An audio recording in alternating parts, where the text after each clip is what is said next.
तो छबीलदास जी क्या करते, नित्य बीड़ी बनाते श्री राधा वल्लभ लाल जी की, छबीलदास तांबोली।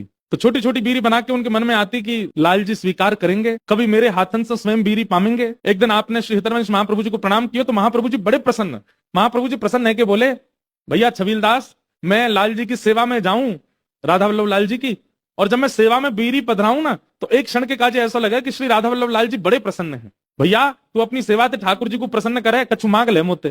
तो छबीलदास बेचारे बड़े भोले भाले सामने बैठ गए, हाथ जोड़ के बोले जय जय ठाकुर जी, आपसे प्रत्यक्ष चर्चा करें, श्री प्रियालाल जी आपसे बैठ के वार्ता करें, ये सौभाग्य आपको है कि आप उनको सुनो और वे आपकी सुने, बस इतनी सी कृपा कर दो। तभी ठाकुर जी तो यूं कह दो कि मुझको प्रत्यक्ष दर्शन दे दें। तो श्री हितरवंश महाप्रभु जोर से हंसे और जोर से हंस के बोले, उनकी रूप माधुरी को सहन कर पावेगो तू? यदि राधा वल्लभ जी सन्मुख तेरे प्रत्यक्ष प्रकट है गए तो तुम्हें इतनी सामर्थ्य है कि तू उनकी रूप माधुरी को सहन कर सके? चरण में प्रणाम करके बोलो, मेरी सामर्थ्य नहीं है, पर आप कृपा करके सामर्थ्य देंगे ना।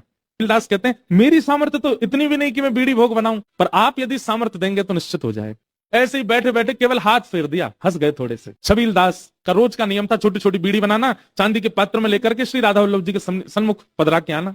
आज छबीलदास जैसे ही राधा वल्लभ जी के प्रांगण में गया, कोई नहीं था वहां पर, कपाट खुले हैं और सिंहासन पर भी कोई नहीं बैठा है। छबीलदास तो देख करके बड़ा भयभीत हो गया, बोले जे कैसी लीला है रही है भैया, मंदिर में भी कोई ना है और कोई ना घूम रहा ना डोल रहा, और ठाकुर जी के सिंहासन पर भी ठाकुर जी नहीं है। घबरा गया। जैसे उसने चारों ओर देखा तभी एक नव निकुंज थी, वह निकुंज में से ठाकुर जी त्रिभंग लली श्याम सुंदर मटक मटक के चलते भय आ रहे हैं, और निकुंज में से जैसे ही सन्मुख आए, छबीलदास तो देख करके आंखन की पलक झपकनो भूल गयो, सांस लेनो भूल गयो, हिलनो डुलनो भूल गयो, वो तो यूं भूल गयो मैं कौन हूं, मेरा नाम का याददाश्त चली गई बाकी। और ठाकुर जी एक वृक्ष से टेक लगा करके टेढ़े खड़े है गए और छबीलदास को देखने लगे। धीमे से बोले, अरे खड़ो ही रहेगो, बीरी बना के लायो है, पवावेगो ना, चल आ जल्दी बीरी पवा दे मोकू। छबीलदास ने कभी विचार किया था कि श्याम सुंदर सन्मुख आए और मेरे हाथ से बीरी पाए? धीरे धीरे चल रहा है, पैर रख कहीं रहा है, जा कहीं रहे, स्थिति तन की उसके वश में नहीं रही। धीमे से ठाकुर जी ने हाथ पकड़ो, कहां को जा रहा हो भैया, मैं यहाँ खड़ा हूं इतकू आ, और सामने खड़े करके बोले चल अब बीरी पवा दे मोकू। छबीलदास के हाथ कांप रहे हैं, ठाकुर जी अपने हाथ से पकड़े, बोले घबरावे मत, मैं कोई हवा थोड़ा ही हूं, जय जय हूं, मैं पवा दे।